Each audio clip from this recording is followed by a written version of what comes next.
ng krus.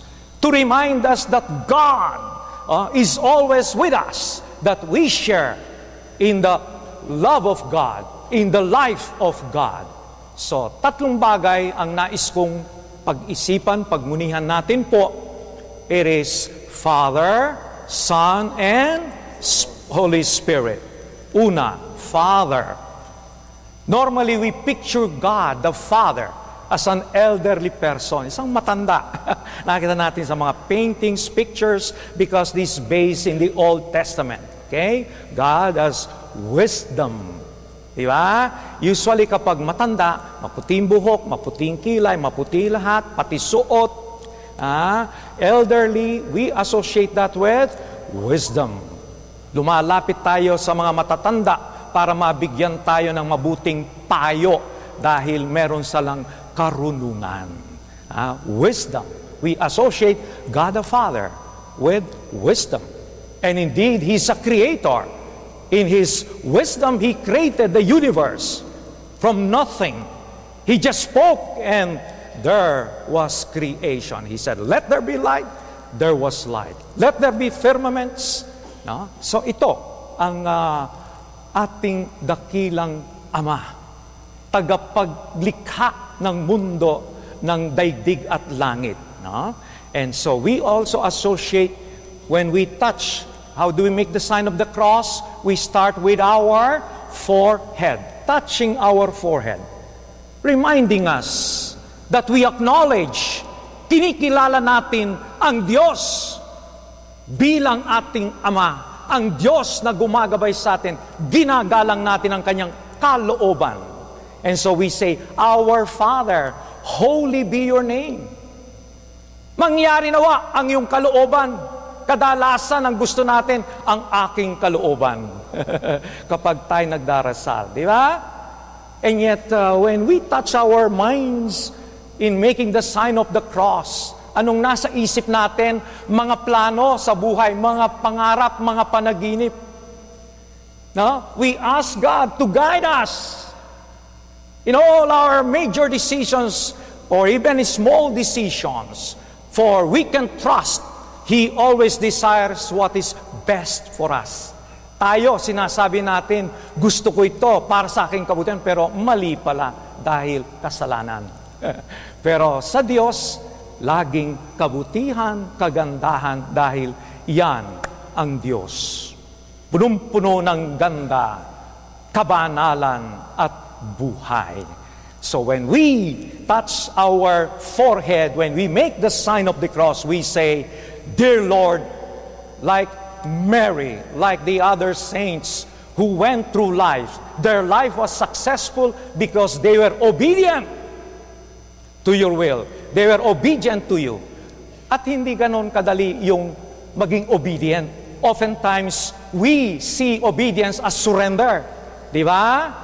And yet, obedience is more than surrender. We embrace with joy God's will. Ano man yung kanyang kagustuhan, kalooban, ating niyayakap dahil alam natin ito ay mabuti para sa atin.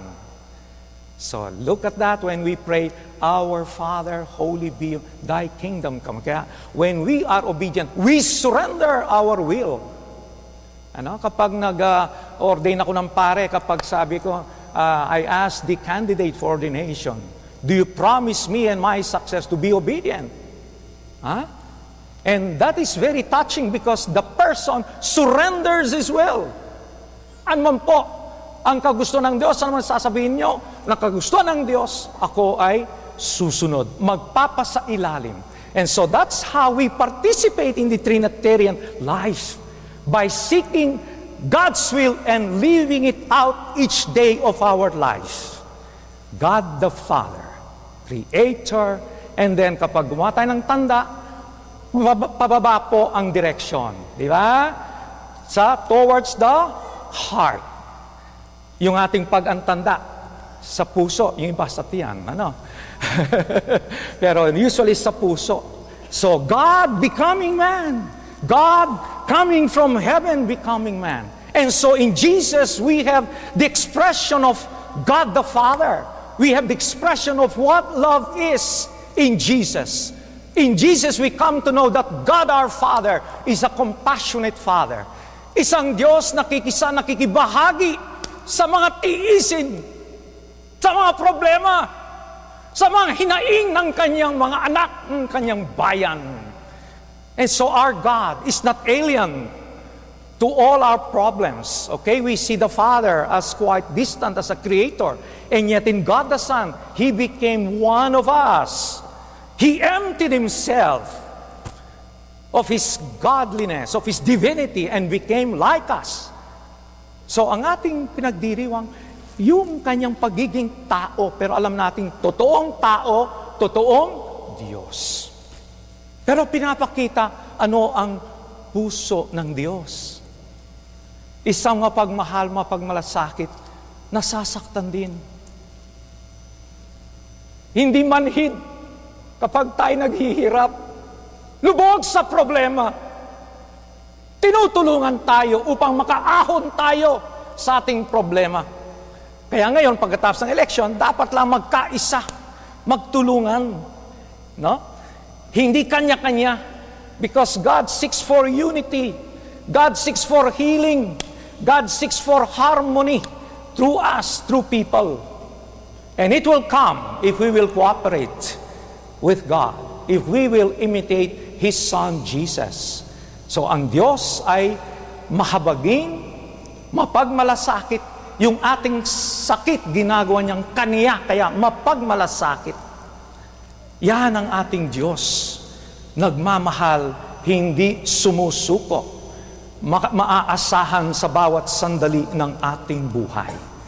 Kaya nandyan si Jesus laging pinapaalala sa atin na tayo sa kabila ng ating pagkamakasalanan, karupukan, tayo ay mahal na mahal pa ng Diyos. So we see God in our midst. Anong pangalan niya? Binigay ng anghel? Emmanuel. God who lives in the midst of people, God who shares the pain, the dreams of His people. So nakikisa sa atin ang Diyos. Tayo ba ay nakikisa sa Diyos, sa plano niya? Kaya tayo ay laging hinahamon ng salita ng Diyos. Ang salita ng Diyos hindi lamang po pinapakinggan, hindi lamang binabasa, isinasabuhay. Dahil ito ay may laman ng buhay at kapangyarihan upang baguhin ang ating sarili, ang ating kapaligiran, ang ating lipunan. So God continues to work in us. And so before Jesus went back to the Father, anong kanyang pinangako? Ano ang kanyang sinugo? Ang banal na Espiritu. So when we make the sign of the cross, we start from the forehead, down to the heart, and we go to the shoulders. Vertical, horizontal. Yung ating pagmamahal sa Diyos, hindi napapako, hindi humihinturun. Ito ay dapat lumawak. Ito ay dapat ipakita sa ating pagmamahal, pagmamalasakit, pagkilala, pagtanggap sa ating kapwa, sa ibang tao. Shoulders. Connected to the shoulders are the hands. We work, we extend our love by working for people, by working for others. So ang ating pagmamahal sa Diyos ay pinapakita